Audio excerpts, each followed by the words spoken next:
Kayla, why do you look so lost? Are you okay? Todd's warm breath mixed with the frosty air. His concern seemed genuine, but I could feel the tears threatening to spill. Forcing a smile, I answered, "Just thinking. Let's go home and enjoy the stew I've been preparing." As we walked, the city around us bustled in Christmas cheer. The streets were lined with twinkling lights and families enjoying the season. I clung to Todd's arm, dreading the evening ahead. Our apartment, though small, was cozy and warm. Todd shrugged off his coat and tossed it over the couch, then headed straight for the kitchen. He lifted the lid on the stew pot, inhaling deeply. "Smells good," he remarked, but his smile didn't reach his eyes. I nodded, placing freshly baked bread on the table. We sat down to eat, but the tension in the room was palpable. Todd's initial warmth had faded, replaced by a cold demeanor I recognized all too well. I focused on my bowl, hoping we could get through the meal without incident. "Did you see that new couple moving in next door?" Todd asked abruptly. Caught off guard, I nodded again. "They seemed nice," I said, trying to sound casual. "Seem nice?" Todd's voice hardened. "You talked to them without telling me first?" "I just said hello, Todd. It wasn't a big deal." I kept my voice calm, my hands nervously gripping my spoon. "It is a big deal. I told you to always tell me when you talk to people." He glared at me, and I felt a familiar chill creep in. His control over me had grown stronger over the years. I used to believe his intentions were protective, born out of love. But now, sitting across from him, I saw the truth, an illusion of perfection masking a man who thrived on power and control. After dinner, Todd retreated to the living room, leaving me to clean up. I could hear the TV blaring in the background, but I stayed in the kitchen, scrubbing dishes with a focus that helped numb my thoughts. The water was scalding, but I welcomed the pain. It was a distraction. "Kayla!" Todd's voice cut through my trance. I quickly dried my hands and walked into the living room. He was on the couch, remote in hand, eyes glued to the screen. "Yes?" I asked softly. "Bring me a beer." I headed to the fridge, grabbed a can, and handed it to him. He didn't look at me. His focus was solely on the game. I stood there for a moment, waiting for some acknowledgement, some sign that he saw me. But nothing came. I was invisible to him, a mere shadow in the background of his life. Finding my voice, I said, "I'm going to bed, Todd." He grunted in response, and I turned away, heading to our bedroom. As I lay in the dark, memories of happier times bubbled up. Nana's comforting words, her wisdom about finding happiness beyond the darkness. I clung to those memories tightly, using them as a shield against the creeping despair. With Nana's words echoing in my mind, I made a silent vow. Somehow, I would find my happiness. I wouldn't let this cold, controlling life define me. As I drifted off to sleep, the city's twinkling lights were now a distant memory, replaced by the suffocating walls of our apartment and the man who trapped me within them. Little did Todd know his grip was not as strong as he thought. And one day, he would learn that the hard way. "No hot sauce? Seriously, Kayla? You can't even handle a simple grocery list." Todd's voice boomed through our small apartment, his face flushed with anger. I flinched, trying to keep my composure. "I'm sorry, Todd, I must have forgotten. I'll get it tomorrow." "Forget it. You always forget. What's the point of you if you can't do anything right?" His words stung, each one a jab at my already bruised spirit. I nodded silently, refusing to let him see how his words cut me. Instead, I busied myself setting the table for breakfast. Todd stormed out of the kitchen, his footsteps heavy on the wooden floor. As I poured the coffee, Nana's voice echoed in my head, her comforting presence always a source of strength. "You'll face struggles, but you'll find happiness beyond the darkness." I wished she was here now. I could almost see her sitting at the small round table, her kind eyes filled with wisdom. But those days were gone, and I was left to navigate this overwhelming loneliness. Todd's job kept him out of the apartment during the day, which was my only solace. I planned to visit Nana today, hoping her familiar scent of lavender and old books would offer some relief. In the afternoon, I grabbed my coat and headed to Nana's house, the cold air biting at my cheeks. Her home, a small, cozy haven, welcomed me with open arms. As I stepped inside, the warmth enveloped me, and for a brief moment, I felt safe. "Kayla, there's my beautiful girl," Nana greeted me with a gentle hug. "Come, sit down, have some tea." We sat at her modest kitchen table, the steam rising from our mugs. I watched Nana as she moved around, her frail frame a stark contrast to the powerhouse of strength she embodied. "How's it going, dear?" she asked, her eyes searching mine. I hesitated. "It's been hard, Nana. Sometimes I feel so alone." Nana reached across the table, her hands gripping mine with surprising strength. "I've always told you, Kayla, you'll face struggles, but you have a fire in you. You'll find happiness. Remember that." I nodded, absorbing her words like a sponge, desperate for any bit of hope. As we talked, memories of my childhood flooded back. Sundays spent baking cookies with Nana, her laughter filling the air. She was my rock, the one constant in a world spinning out of control. After a long afternoon of sharing stories and sipping tea, I felt lighter somehow.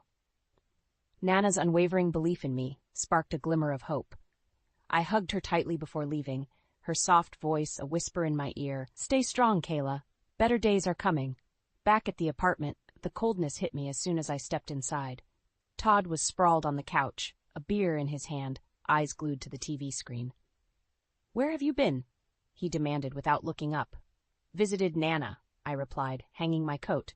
"Well, it's about time you got home. Make sure you don't forget the hot sauce tomorrow." I swallowed my frustration, nodding silently. As I prepared dinner, Nana's words played over in my mind, a silent chant to keep me going. Better days are coming, I told myself over and over, clinging to that flicker of hope. Todd's grip might be suffocating, but Nana's wisdom gave me strength. Somehow, I would find the courage to break free. One day, Todd would realize that his control was slipping, and my resilience would be his downfall. I awoke the next morning, feeling the weight of yesterday's visit to Nana still lingering.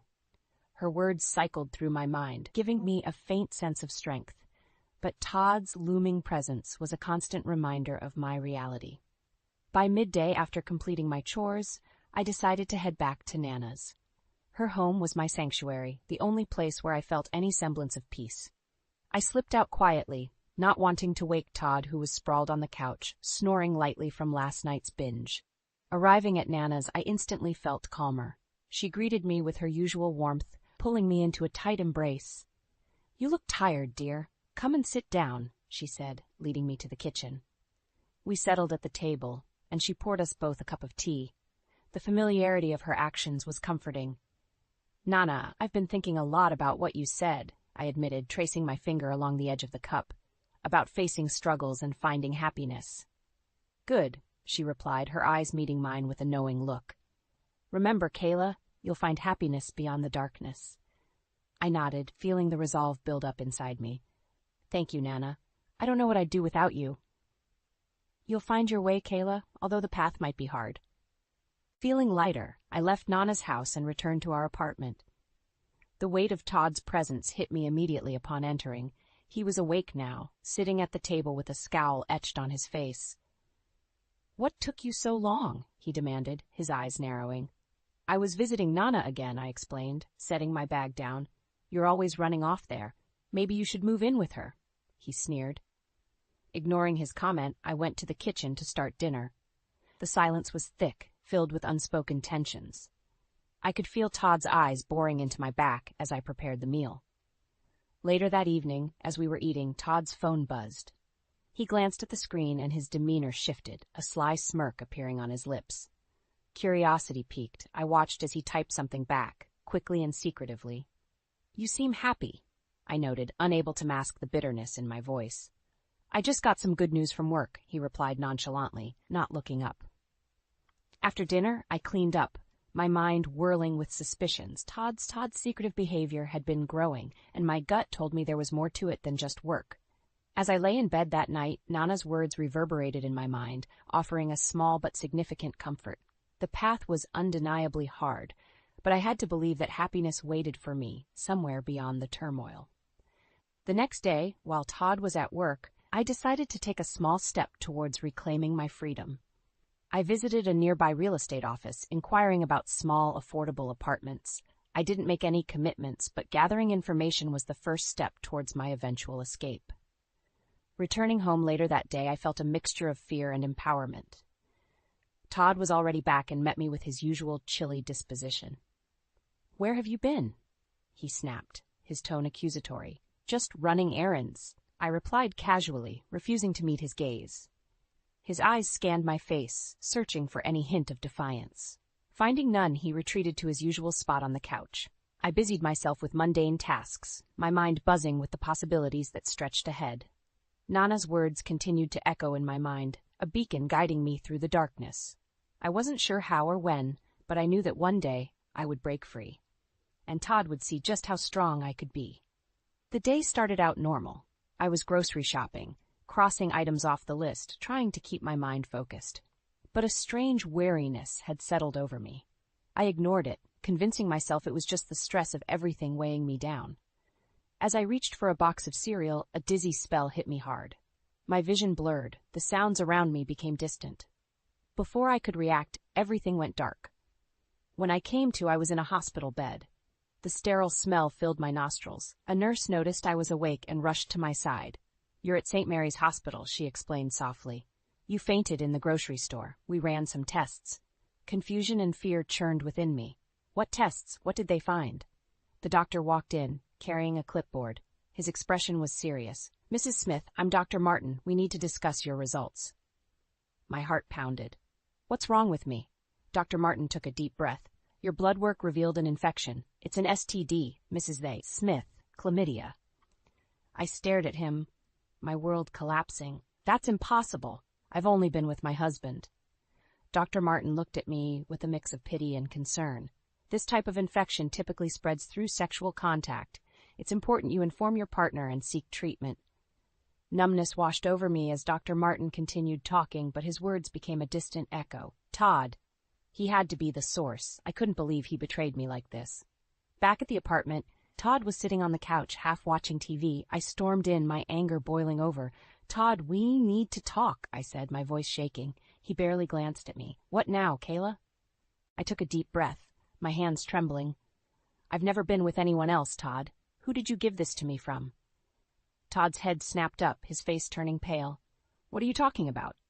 "The doctor found an STD, Todd," I said, my voice cracking. "Chlamydia. Who else have you been sleeping with?" He stood up, his eyes blazing. "Are you accusing me of something?" "Who else would it be?" I shouted back. "I've only ever been with you. You did this to me." For a moment, Todd looked like he was going to deny it, but then his expression shifted to something colder. "You know what, Kayla? Maybe if you weren't so useless at home, I wouldn't have needed someone else." The room spun around me. His words cut deeper than any knife. My legs gave out, and I sank to the floor, tears streaming down my face. You betrayed me," I whispered. Todd scoffed. "Get over it. It's not the end of the world." But to me it felt like it was. Any hope I had clung to was shattered. The dream of a family, children, and a life full of love was obliterated in an instant. "Get out of my sight," he spat, storming out of the room. I was left alone in the cold, empty apartment, my body racked with sobs.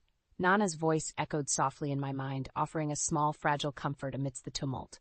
"Stay strong, Kayla. Better days are coming." As broken as I felt, a new resolve settled in my heart. Todd had taken much from me, but he wouldn't take my hope. One way or another I would break free from his grasp, and he would pay for every tear he forced me to shed.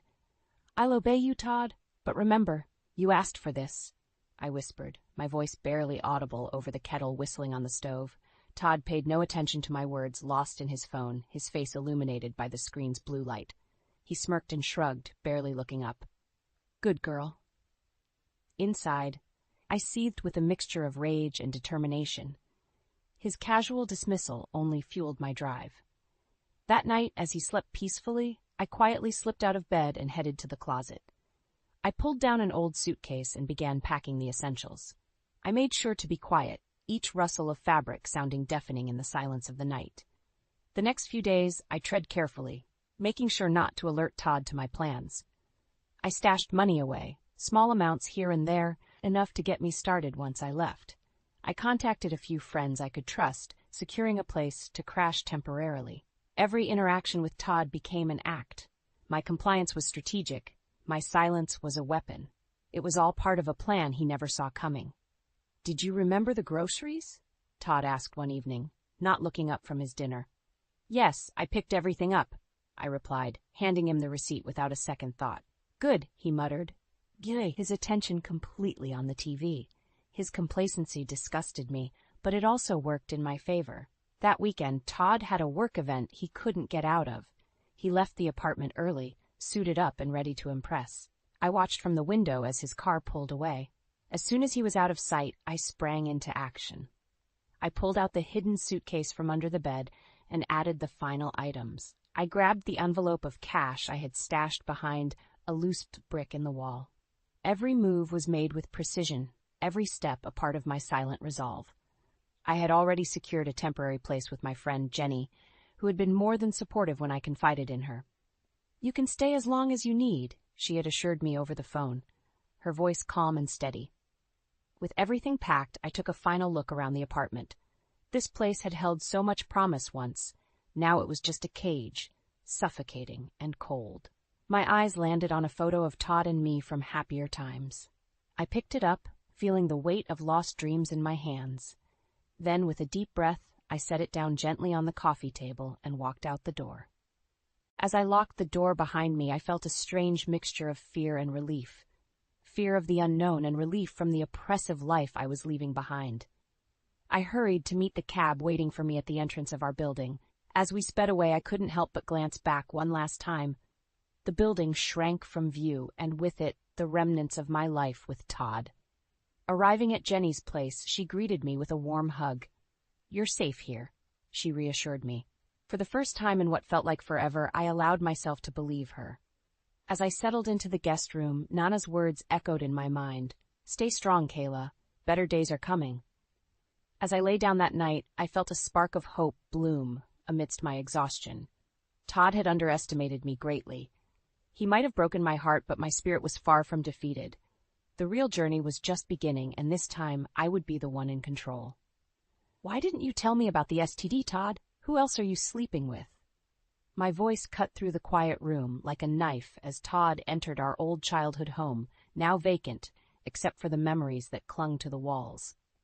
Todd's face twisted in shocked anger. "How did you find out about this place? And what the hell are you talking about?" "I know everything," I replied, my tone steady, years of pent-up rage and betrayal boiling over. "I've been recording our conversations, Todd. Every demeaning comment, every time you raised your voice. I have it all." For a moment, Todd's confidence wavered, but his arrogance quickly returned. "You think anyone will believe you? You have no proof. You're just a desperate, scorned woman." I reached into my bag and pulled out my phone, calmly pressing play on the audio files I had saved. Todd's venomous words filled the space, each one a piece of the puzzle that painted an unmistakable picture of his true nature. "They'll believe me," I said, my voice stronger now. "I've kept everything documented, and it's not just me, Todd. Others know too." His eyes widened, and for the first time I saw genuine fear. "What do you want, Kayla? Money? Apologies? None of this will change anything." "I'm not doing this for money or apologies," I stated. "I want you to face the consequences of your actions. You've hurt me, deceived me, and now it's time for you to pay." Todd clenched his fist, stepping closer. "You think you're tough now, Kayla? You think you can take me down? You're pathetic." Ignoring his attempt to intimidate me, I continued, "You're going to come clean. You're going to face everyone and tell them the truth about who you are." A cruel laugh escaped Todd's lips. "And if I don't, then I'll release these recordings. I've made sure they're in safe hands. You can't stop them from getting out," I replied, holding his gaze with unwavering determination. Todd's confidence shattered. He paced back and forth, running a hand through his hair. "You're bluffing." "Try me," I challenged. "We both know what's at stake." Todd's face contorted with rage, but he knew he was trapped. He couldn't risk losing everything he'd built on lies. "Fine," he spat out. "I'll meet with your people. But this isn't over, Kayla." I stepped closer, forcing him to meet my gaze. "Oh, it's just beginning, and remember, every step you take, I'll be there watching." He stormed out of the house, leaving me standing alone in the echo of his departure. My heart pounded, but I felt an overwhelming sense of justification. I had taken the first step toward reclaiming my life. As I walked out, the memories of our childhood home seemed to fade, replaced by the strength of my new resolve. Todd would soon learn that karma had a long reach, and his time of reckoning was at hand. The fight wasn't over, but for the first time, the odds were in my favor. As I headed back to Jenny's, the words Nana used to say echoed in my mind. "You'll face struggles, but you'll find happiness beyond the darkness."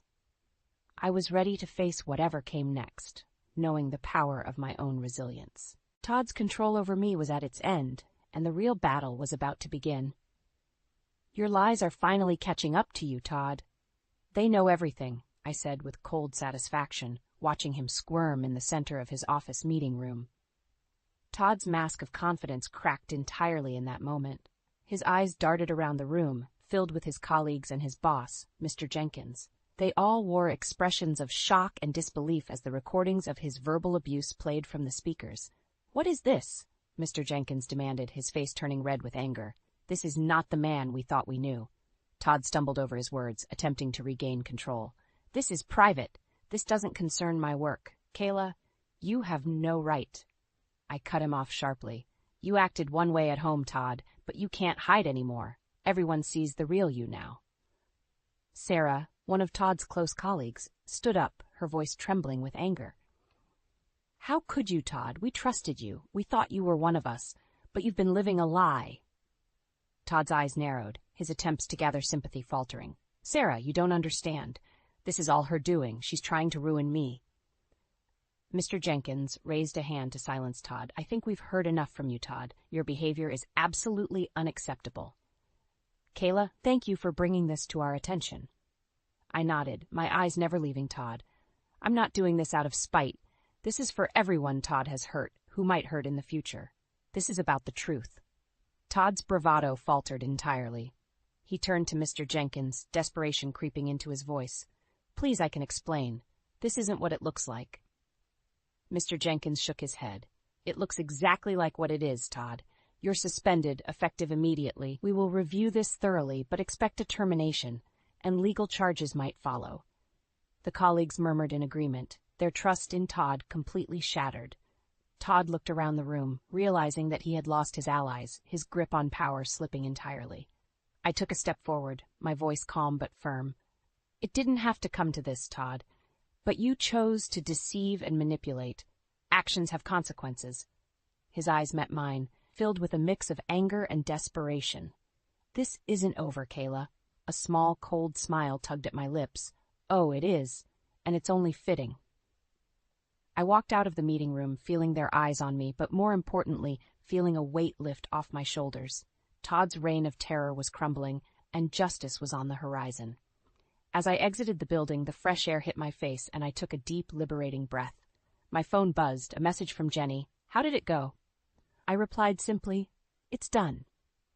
Nana's words came back to me once again, a comforting reminder of the path I had taken to get here. I knew there were still battles to fight, but the biggest one had just been won. Todd would face the fallout of his actions, and I would no longer be a victim. I walked away from that chapter of my life, feeling stronger and more resolved than ever. As I headed home, my new life, free from Todd's shadow, began to take shape. Better days were indeed coming, and I was ready to embrace every single one of them. I stood by the window, watching the snow gently blanket the streets outside. Christmas lights adorned the houses, casting a soft, inviting glow. The sounds of laughter and festive cheer floated through the air, filling me with warmth. Ethan stepped into the room, holding our daughter Emma in his arms. Her eyes sparkled with excitement as she pointed to the lights outside. "Look, Mommy, it's so pretty," I smiled, reaching out to stroke her hair. "Yes, Emma, it really is." Ethan placed Emma down, and she ran off to marvel at the Christmas tree. He came over and slipped an arm around my waist. "You okay?" he asked gently, his voice full of concern and love. "Better than okay," I replied, leaning into him. I never believed Nana when she said happiness would find me after the struggle, but here we are. Ethan kissed my forehead, a reassuring gesture that grounded me. "You've been through a lot, Kayla. I'm proud of you." The past year had been transformative. Todd's reputation had taken a massive hit, and he faced legal consequences for his actions. Meanwhile, I had built a new life with Ethan, whose kindness and love had healed so many of my wounds. Emma's laughter filled the room as she decorated the tree with sparkly ornaments. The sight of her pure joy brought a sense of completeness that I had longed for. I joined her, adding ornaments and tinsel, focusing on the present and the future filled with hope. Ethan picked up a small box from under the tree and handed it to me. "Open it," he urged, his eyes twinkling with anticipation. Curious, I unwrapped the box to find a delicate necklace with a locket. Inside was a picture of Emma and a tiny note in Ethan's handwriting, forever and always. Tears welled up in my eyes, but they were tears of happiness. Thank you, Ethan. It's perfect. Emma ran over and gazed at the locket with wide eyes. So pretty, Mommy, I smiled down at her. Just like you, darling. Later that evening, as we sat down for dinner, the joy and love in the room were palpable. It was a striking contrast to the tense, suffocating atmosphere I had once known. Ethan held my hand under the table, a small but meaningful gesture that reminded me of how far I'd come. After dinner, we gathered around the fireplace. Ethan read Emma a Christmas story while I watched, feeling immense gratitude. The flames flickered, casting a warm glow, reminiscent of the light Nana always said would find me. Reflecting on the past, I realized that every struggle, every tear, and every moment of despair had led me to this.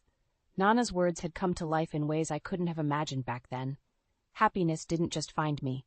I built it with the strength and resilience I never knew I had. As Ethan finished the story, Emma snuggled into my lap, her tiny hands gripping mine. I love you, Mommy, she murmured sleepily. I love you too, Emma. So much, I whispered back, my heart full. Ethan's eyes met mine over Emma's head, filled with love and pride.